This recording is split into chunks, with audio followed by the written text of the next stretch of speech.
Welcome back to the Mind and Money podcast. I'm Val, a financial planner. And I'm Sherry, a financial coach. And today we are talking about what to do with a lump sum of money that's come to you. And the top ways that we can think of are an income tax refund, a bonus, an inheritance, a large commission check, sale of something. Yeah, maybe, or if you get stocks or shares in your company that you work for.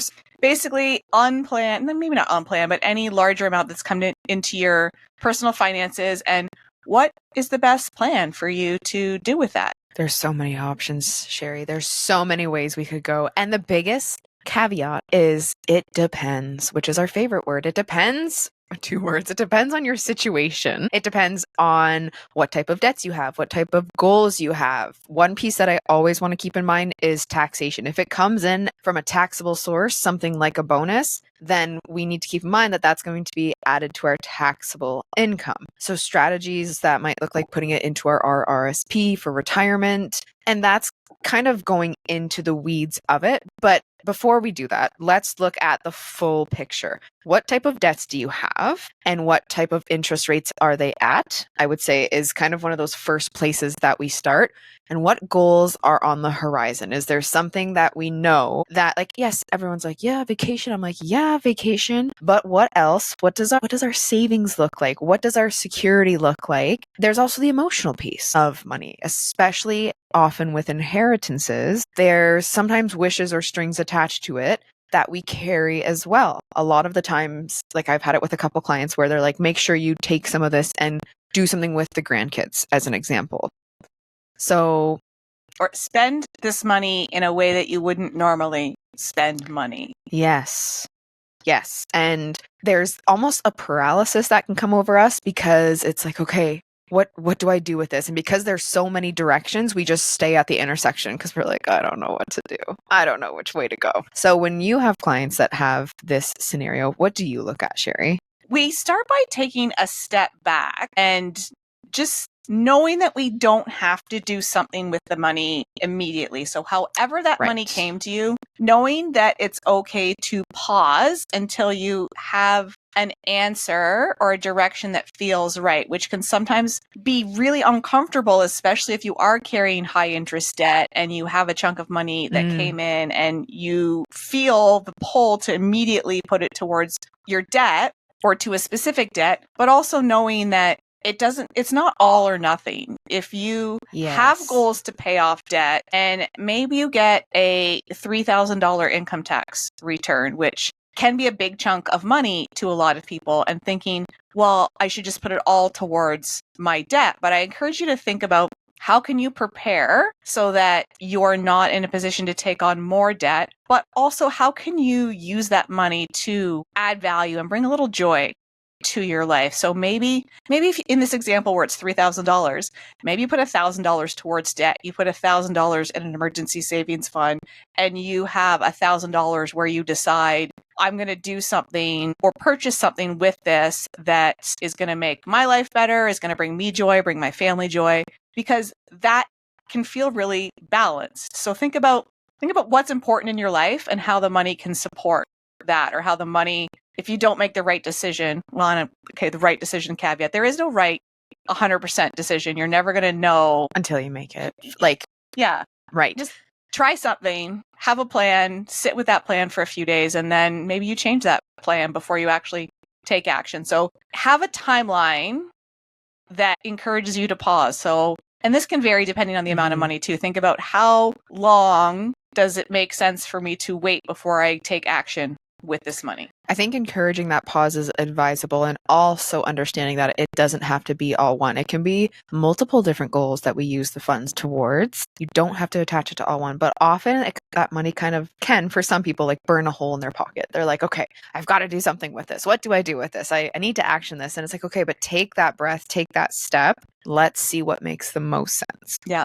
And I had a client recently who they had some really good things happen in their business, and they were able to pay themselves a little more in a month than they thought they were going to be able to because of those positive circumstances. And their immediate rush was to take all that extra and put it towards their debts, which were weighing on them. And when we took a step back, we talked about there's this family trip coming up that they need to book flights for, and there's this other large expense coming up, and the holidays were coming up. So we actually didn't put any extra towards debt.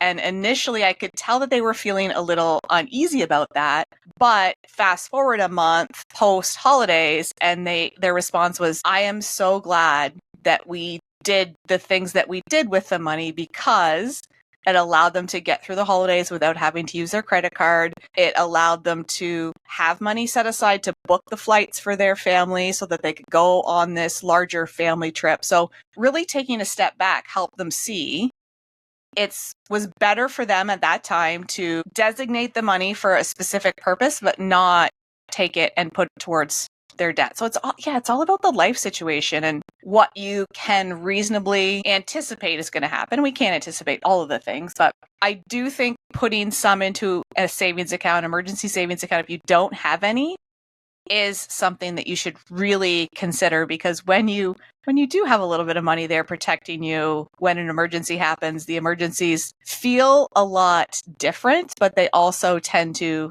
not come as much, because I think it's the universe saying like, oh, they're ready for that financial emergency. I'm not going to have any fun if I give it to them. I'll give it to somebody else.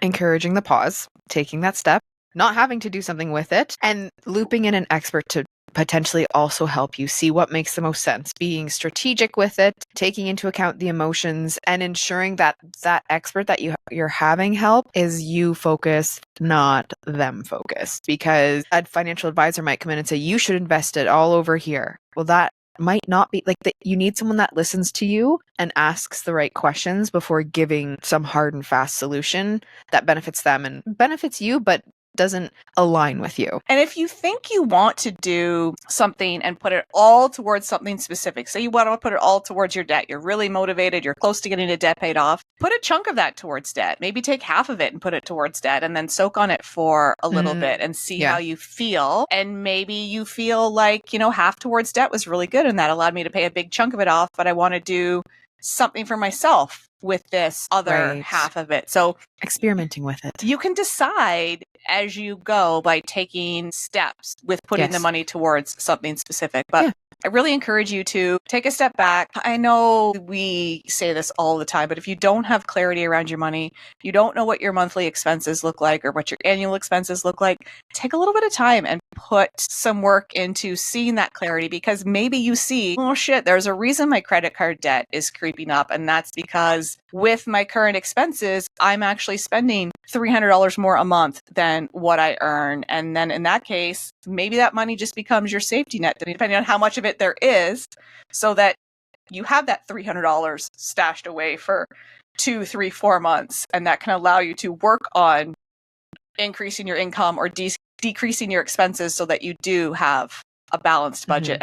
So many of the expenses that we don't think about when preparing a budget, like home maintenance, vacations, vehicle gifting, car maintenance, annual subscriptions, those don't come up in the regular month-to-month budget. So maybe once you put them in and you see what that looks like on an annual basis, that's what it helps cover too. So there's so many different options.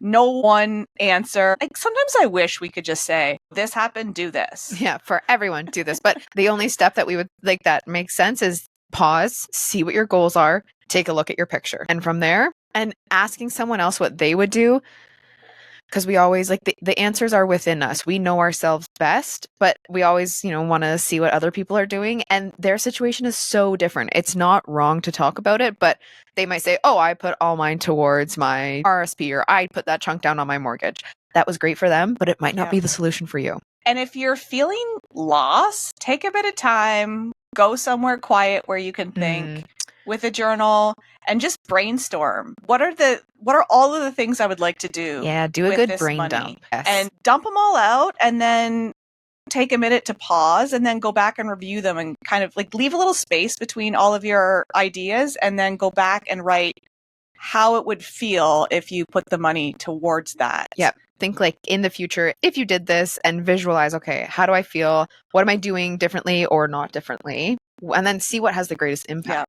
Yeah, that's exactly it. Like, what is the long-term financial impact of you putting money towards that thing and then step away, go for a walk, take a couple days, and then go back to that list and use that information to help you make a decision and think about what's going to be best for you as an individual. Yep. And I think that step of setting it on the shelf and letting the mind quiet, reflect, also a big piece. Yeah. So if you have any questions or you just need to brain dump a little bit, you've got a couple options. Feel free to shoot one of us a DM or via the podcast social media so that we can try and help you think about some alternatives, because we're here to help, and we definitely love supporting our one-on-one clients, but we know that that's not accessible for everyone. So if you've got something you're debating, don't hesitate to shoot us a DM, because we're here to help. And we thank you for being here. Please like and subscribe so you get notifications of our weekly episodes. And we can't wait to see you next time